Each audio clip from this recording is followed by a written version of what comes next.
Friday night is ladies' ball night. Caitlin Clark, Paige Beckers, the Gamecocks in that underdog Wolfpack. Then it's big man Saturday tomorrow. DJ Burns, Zach Edey, Donovan Clingan. Plus the cost of an Ohtani home run and the cost of 1 year of Stephon Diggs. Let's go. Wow. Anybody look like they're more ready for a Friday happy hour than Kevin Clark? You guys are in the Final Four, but I feel like I'm the one that crashed the party. It's a different host. You guys are the Final Four. All right, let's begin with another huge night for women's college basketball. Caitlin Clark, you may have heard of her. Her prize for beating LSU deep three after deep three, a matchup with UConn. Geno Auriemma and Paige Beckers' Renaissance Tour gets their first shot at another one seed after dispatching USC earlier in the week. All right, Israel, let's start with you. Can the Huskies figure out the Caitlin Clark puzzle and get back to the finals?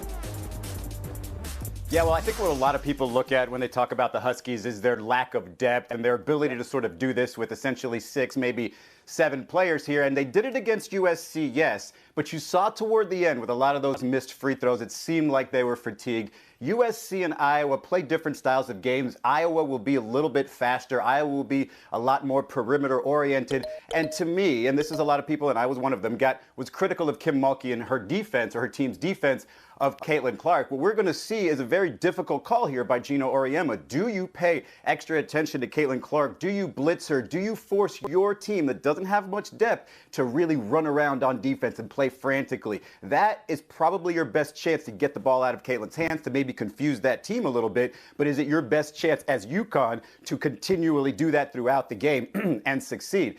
I think Geno Auriemma is going to have a pretty creative way, whether it be a zone that pays a little bit more attention to Caitlin or maybe some full court action just on her to get the ball out of her hands, because I feel like he doesn't want to fatigue his players. He knows that Paige will be there at the end. And so I don't think they have enough, but I think they will keep it close, maybe lose a game like 90 to 8. I spoke with Brenda Fries, the head coach of Maryland. She said exactly what you said about guarding Caitlin Clark. So you must be paying attention. Let's hear what Kevin Clark has to say. How do you figure out Caitlin Clark? Yeah, the stat that matters is not the 32 points a game Caitlin Clark's going to score. It's the 9 assists. How do you slow down Iowa? The answer is Geno Auriemma is going to have a better defensive game plan than Kim Mulkey. Haley Van Lith is already in the portal. That's how bad of a defensive performance it was last game. She's already there. They haven't played another game. To me, I think UConn is going to win this. They're top 10 in defensive rating and offensive rating. Edwards is one of the best defensive rebounders in college basketball. I just think that they have, Izzy mentioned it's only 6 or 7 deep, but it's genuine talent. They're going to be able to slow Iowa down. LSU was never able to do that. This is about pace. UConn does it. Geno does it. Kevin Clark on fire, like he had a 5-hour energy drink. Tim Kalishow. What about Caitlin Clark? You know, I think what Izzy and Kevin have talked about is kind of the surprise of the tournament. Iowa this year is the team you have to try to slow down. Last year, they were more about getting Caitlin Clark's shots, and now she gets her shots, but she is such a good distributor of the ball. You saw those long half-court passes she threw against LSU, and it was LSU in the third quarter that was fatigued. And I do think that'll be a problem for some of the Connecticut players tonight, because as they touched on, they don't have a lot of depth. I don't think it'll be a problem for Paige Beckers. I think that's a fantastic matchup, and this is a game for Paige Beckers to remind people who the prize of the 2020 recruiting class was. So I think it's a great game, but I do think Iowa wins at the end. All right, let's see if I saved the best for last. David Dennis Jr., what do you got? Clearly. Yeah, this is about UConn's defense and what they can do. We've talked about what Caitlin Clark can do in the perimeter, but UConn's defense and what they can do that LSU did not do besides, blitzing her, was figuring out how to stifle those assists. She was carving them up with passes to people who were making tons of layups. What UConn had, they've only allowed 16 paint points per game in this tournament. So what they can do is they can shut down some of those passes, make Caitlin Clark have to score on her own, throw Nika Mule at her, then Beckers herself even a little bit at her, and beyond that, this is about Paige Beckers and reminding everybody that she was the prize of the NCAA tournament, and that if she can reclaim that and outplay Caitlin Clark, UConn can win, and I do think that UConn is actually going to win this. Flau'jae Johnson's going to watch the game and say, you know what, I think I could defend her if I was given the chance for maybe more than 5 minutes. All right, I want to ask you about this Geno Auriemma quote. Listen to this. Magic and Bird TV all of a sudden started paying more attention. But then all of a sudden, those two particular players came on, and it just lit everything up, and it just took off from there. So it needs some stars. It needs people that have the right personality, the right game, and we have that now. Tim Calishaw, you lived through Bird and Magic. Can this game tonight, Caitlin Clark, Paige Beckers, have that kind of impact? You know, I think in a lot of ways it can, because this will get an enormous rating like Magic and Bird got the highest rating ever for an NCAA championship game. And then the next year, the NBA became something very different. Prior to them, it was the Seattle Supersonics playing the Washington Bullets on tape delay, games that started at 11:30 on TV in the East. And once Magic and Bird arrived, completely changed how we viewed the NBA and how many people viewed it. Now, Paige Beckers isn't coming in next year, but Caitlin Clark is. Every game she goes to on the road will be an event. Angel Reese will have a big impact. I do think that star power is going to help change the WNBA. David, have we already had this game? An impact game like Yeah, the game already happened. It was Caitlin Clark and Angel Reese last year and last week. 12 million people watched that game. And what's important that Auriemma has to remember about Bird and Magic is there was a racial component to this, is that America was captivated by a white player and a black player, and they were picking their sides. We saw that last week and the year before. Angel Reese and Caitlin Clark also are both going into the WNBA together. This is going to carry on. That is the rivalry that he's actually talking about. Izzy, what did you make of Gino's quote? Yeah, I find there's some flaws in it as well. Another of the contrasts between Magic and Bird was their styles of games and their backgrounds. And I don't think style of game necessarily is that different, at least enough between Paige and Caitlin. And I agree. I feel like it happened last year with Angel Reese and again this year, and they are going into the pros together. While I don't think is a perfect comp, I do think that there are star players who are taking their game, Paige eventually, from this level to the next level and will elevate that WNBA, will take all those eyes, ideally, with them. So in that sense, it is absolutely a good comp. It's just a matter of just, those minor details. Kevin Clark, get the final word here. Yeah, the evidence it was last year's game is that there's so much attention on this year's games. Yeah. Angel Reese versus Caitlin Clark is that there's a reason we know all of these stars now. It's because of last year's game. Gino's a year off on this. Yeah. All right, we've been horned. Let's move on. The other game tonight, undefeated South Carolina and underdog North Carolina State.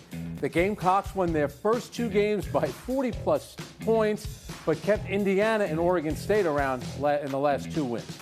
The Wolfpack and their hot three-point shooting have dispatched a 2-seed and a 1-seed by double digits in the first two rounds. David, can you see NC State giving Dawn Staley's team any trouble tonight?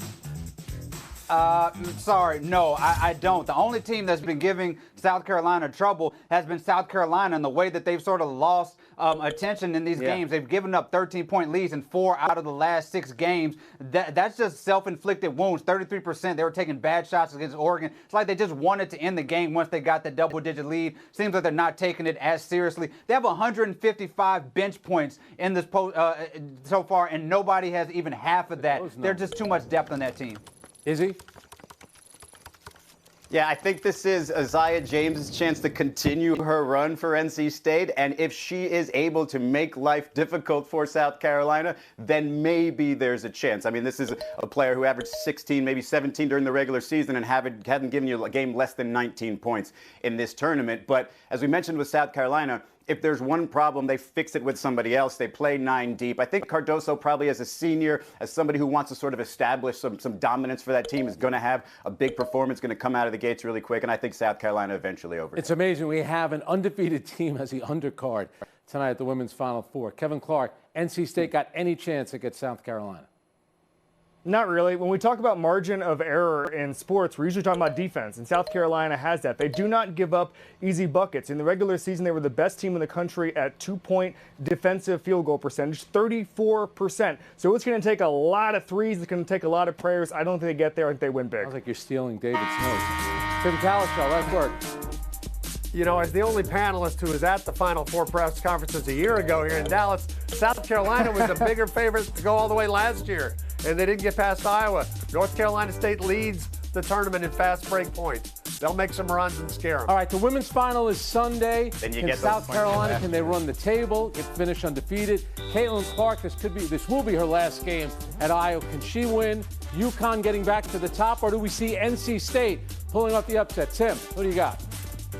I think we've seen with Gabby Marshall and others that Iowa is more than Caitlin Clark this year. Iowa is going to finish the job, win the national. David Dennis? South Carolina, too much Dawn Staley, too much depth. Izzy?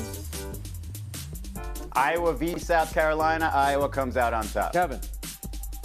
I am stealing David's notes again. South Carolina wins. All right, we'll see who wins. Next round coming up.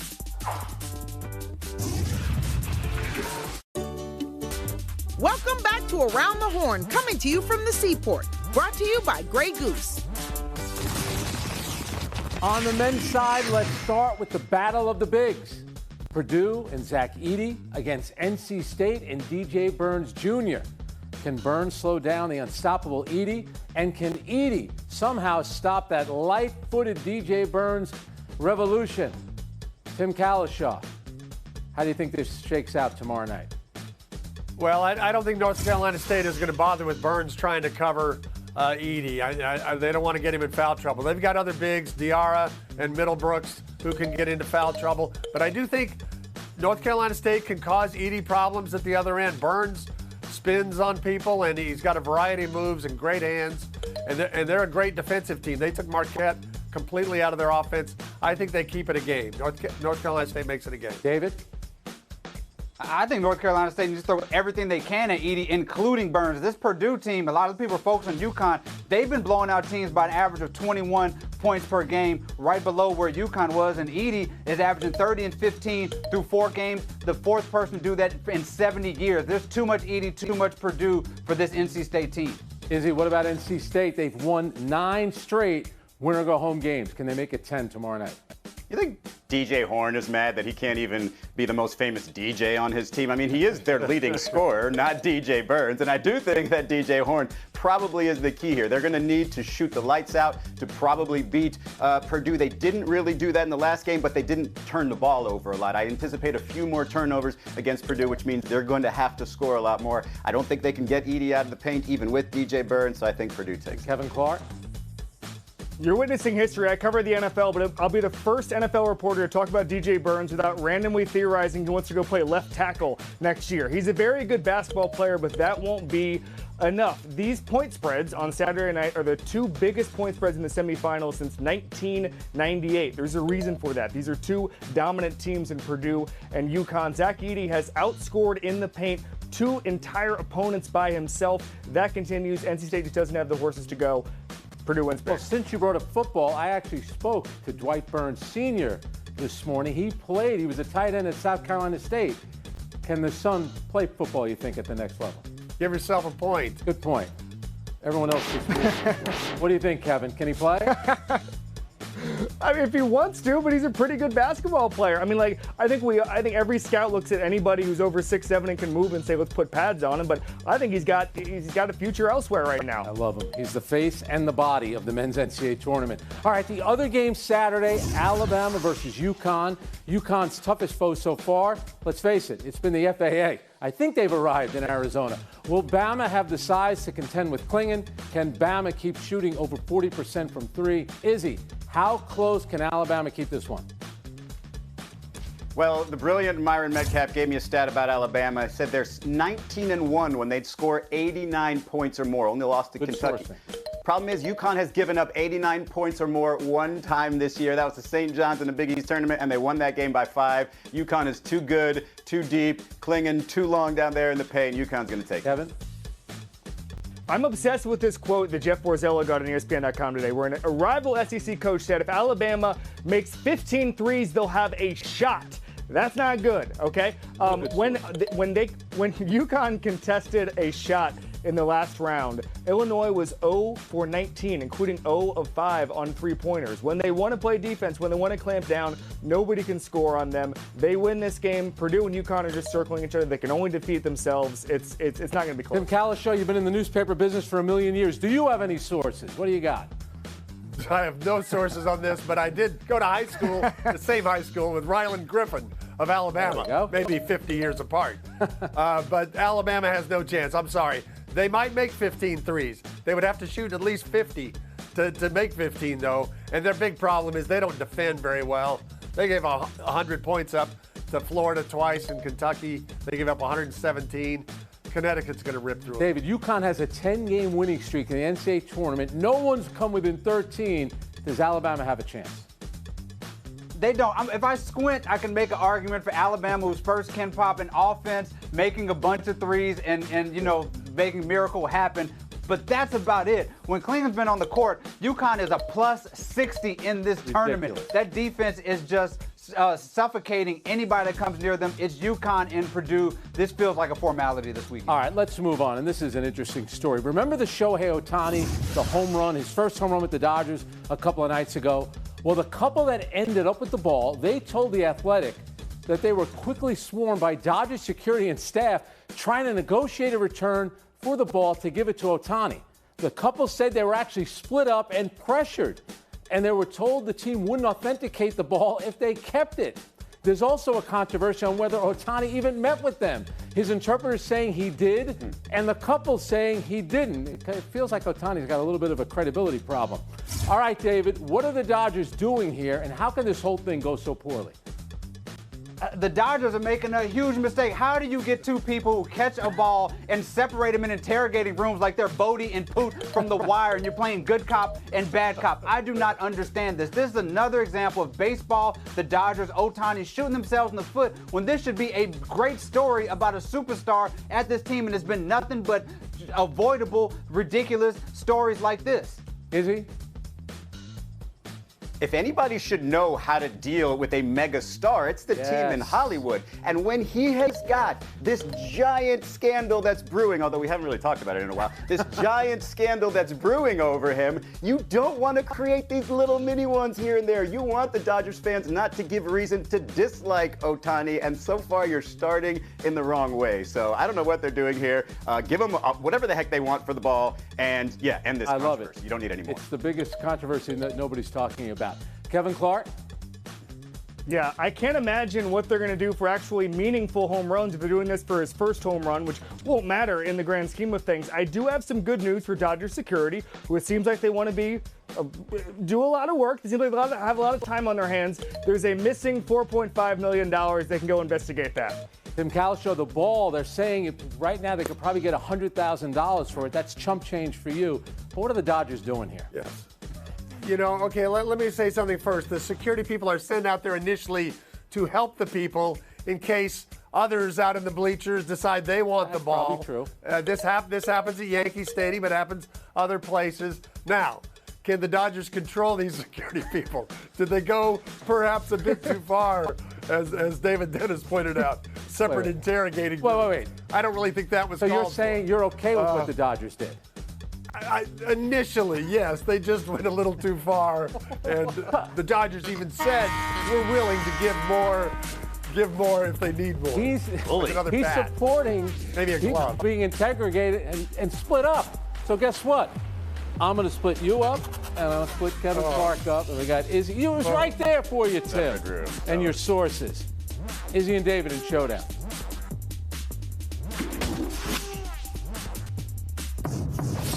David and Izzy, welcome to Showdown. The New York Mets in the middle of Game 2 of a doubleheader, and at one point the Mets had gone 13 innings without a hit. Nobody in the ballpark. 0-5, hitless through 7. Feels like rock bottom. Rock bottom. We did have an earthquake today in New York. They did end up winning Game 2 for their first win of the year. But if that was rock bottom, does it mean they go up from here, David? Not only had they gone 13 innings without a hit, they'd had 13 innings in the same day without a hit. That had not happened in 50 years. That feels very rock bottomy. But as somebody who likes to set low expectations, when you win a game, it's a big celebration when you come back from something like that. Is he? This is broadcasting gold. We all need a Gary Cohen in our life to tell us when we're at rock bottom, when it can get no lower. But he's also a prophet. Frank, you just said it. They had an earthquake. That's basically him predicting it. Gary Cohen, he also calls Seton Hall basketball. Maybe he was upset that he couldn't do the game last night. Seton Hall, by the way, over Indiana State in the NIT final. Let's split the point. All right, Warriors over the Rockets last night pretty much seals up their spot in the play-in. Afterwards, Clay and Draymond chiding the Houston crowd with Warriors come out and play. Hey, remember that from the movie? Tim Calishow was around the 70s when it came out. That phrase, of course, is from the movie The Warriors, and Tari Eason wore it on his shirt, and that drew the team's ire. Is that really what the Warriors need for motivation these days, Izzy? They don't need it for motivation. The Rockets were so close to finishing this season brilliantly, and then they slipped up, and then they did this. Wait till next year to start picking these fights. David? I don't know if they need it for motivation, but it is inexplicable to wear a shirt taunting the other team when you are not playing. You cannot do that from the bench. You cannot taunt a team from outside the club. Wear a regular T-shirt. Yeah. And you know what? Your boy Steph Curry did play well last night, so you get the extra point and the win. David, take the face down.